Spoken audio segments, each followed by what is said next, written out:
देश विदेश में आपने कई प्रथाओं के बारे में सुना होगा, लेकिन क्या कभी ऐसी कोई प्रथा के बारे में सुना है जिससे सीधा विश्व युद्ध भी हो सकता है? जी हाँ, हम मजाक नहीं कर रहे हैं। हम आज आपको जिस प्रथा के बारे में बताने जा रहे हैं उससे शायद विश्व युद्ध भी शुरू हो सकता है।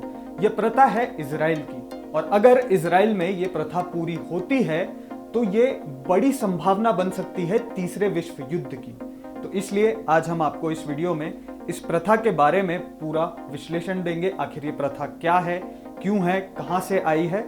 मैं हूं सार्थक नायक और आप देख रहे हैं खबर विभाग। इजराइल ने टेक्सास से गायों का आयात किया। 2022 में 5 दोषमुक्त लाल बछियों को टेक्सास से इजराइल भेजा गया था और उन्हें वर्तमान में शिलो इजराइल में रखा जा रहा है। कुछ लोगों का मानना है कि उनके पास प्राचीन बाइबल की भविष्यवाणी को पूरा करने की कुंजी है। कथित तौर पर यरूशलेम में एक अनुष्ठान के लिए एक विशाल वेदी तैयार की जा रही है जो मूसा के समय से चली आ रही है। धार्मिक महत्व से भरपूर ये आयोजन दुनिया भर का ध्यान खींच रहे हैं। बाइबल की भविष्यवाणी को पूरा करने के टेम्पल इंस्टीट्यूट के प्रयासों ने भी कब्जे वाले वेस्ट बैंक में पॉलिटिकल टेंशन पैदा कर दिया है।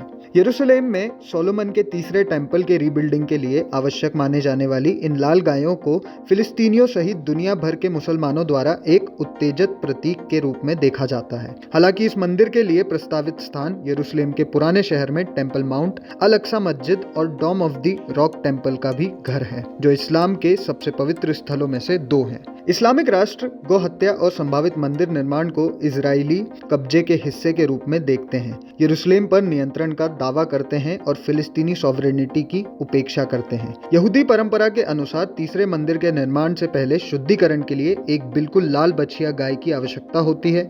मंदिर का निर्माण कट्टरपंथी यहूदी समूहों द्वारा चाहा गया है जो उनके मसीहा की प्रतीक्षा कर रहे हैं। फिलिस्तीनी गुटों ने लाल बछियों के आगमन पर ध्यान दिया। हमास के प्रवक्ता ने यहूदियों पर लाल गाय लाने का आरोप लगाया और उन्हें चल रही लड़ाई से भी जोड़ा। आखिर लाल बछिया की बलि ही क्यों? यहूदी ग्रंथों के अनुसार लाल बछिया एक ऐसी गाय है जो पूरी तरह से लाल रंग की होती है, बिना किसी दाग या निशान के, और कभी भी काम के लिए उपयोग नहीं की जाती है। हिब्रू बाइबल में वर्णित अनुष्ठान शुद्धिकरण प्रक्रिया के लिए इस विशिष्ट प्रकार की गाय की आवश्यकता होती है। यहूदी परंपरा में लाल बछिया के बलिदान का विवरण पुराने नियम में दिया गया है, यानी ओल्ड टेस्टामेंट में। पाठ के अनुसार बिना किसी दोष के लाल बछिया गाय की बलि दी जाती थी और जिसके बाद गाय को जलाकर उसकी राख का उपयोग यहूदियों के शुद्धिकरण अनुष्ठानों में किया जाता था। राख का उपयोग किसी व्यक्ति को अनुष्ठानिक अशुद्धता से शुद्ध करने के लिए किया जाता था, विशेषकर उन लोगों को जो किसी शव के संपर्क में आए थे। लाल बछिया यहूदी परंपरा में शुद्धता और अनुष्ठानिक स्वच्छता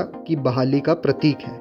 इसी शुद्धिकरण प्रक्रिया को लोगों के लिए कुछ धार्मिक गतिविधियों में भाग लेने के लिए आवश्यक माना जाता था, जैसे कि यरूशलेम में टेम्पल में प्रवेश करना या विशिष्ट धार्मिक समारोह में भाग लेना। इजरायलियों का मानना है कि इस लाल बछिया की तैयारी और बलिदान यरूशलेम में तीसरे मंदिर के रीबिल्डिंग के लिए आवश्यक शर्तें हैं। यहाँ आज अल अक्सा मस्जिद खड़ी है। सोलोमन का तीसरा टेम्पल कौन सा है? यहूदी ट्रेडिशन के अनुसार, जिसकी पुष्टि कुरान से भी होती है, किंग डेविड द्वारा यरूशलेम पर जीत के बाद उन्होंने इसे राजधानी बनाने के बाद 1000 ईसा पूर्व में किंग सुलेमान ने ईश्वर की पूजा करने के लिए एक टेम्पल बनवाया था। इस इमारत को फर्स्ट टेम्पल ऑफ सोलोमन के नाम से जाना जाता था। इसे 586 ईसा पूर्व में बेबीलोन के राजा नबुकदनेस्सर ने नष्ट कर दिया था जब उसने यरूशलेम पर विजय प्राप्त की थी। सोलोमन का दूसरा मंदिर 37 ईसा पूर्व में बनाया गया था जब राजा हेरोदेस ने टेम्पल माउंट का विस्तार किया था और जनता की सहमति से मंदिर को रीबिल्ड किया था। रोमन काल के दौरान 70 ईसा पूर्व में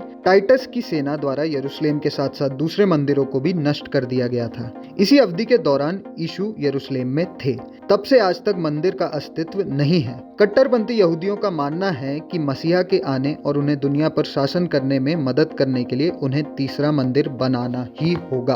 अभी के हालात की बात करें तो ईरान और इजराइल के बीच टेंशन ऑलरेडी बढ़ चुकी है। यरूशलेम के ऊपर सायरन बजने और विस्फोटों की गूंज के साथ ईरान और इजराइल के बीच लंबे समय से चलते आ रहे गुप्त युद्ध ने और अधिक बढ़ने और अस्थिरता की आशंका पैदा कर दी है। ईरान द्वारा इजराइल के खिलाफ शुरू किए गए ड्रोन और मिसाइल हमले के मद्देनजर क्षेत्र खुद के संभावित विनाशकारी संघर्ष के कगार पर खड़ा है।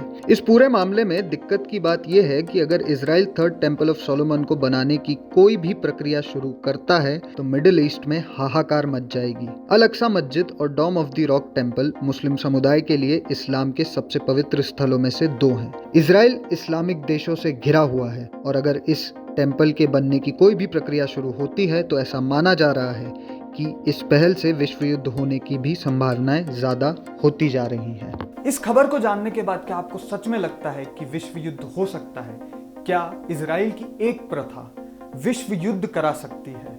और अगर विश्व युद्ध होता है तो ये कभी कोई 2 देशों के बीच में नहीं होता है, इसमें कई देश ध्वस्त हो जाते हैं। तो हमें आपकी राय कमेंट्स में जरूर बताएं कि क्या इस प्रथा के पूरे होने से विश्व युद्ध हो जाएगा या क्या इजराइल में ये प्रथा पूरी हो जाएगी।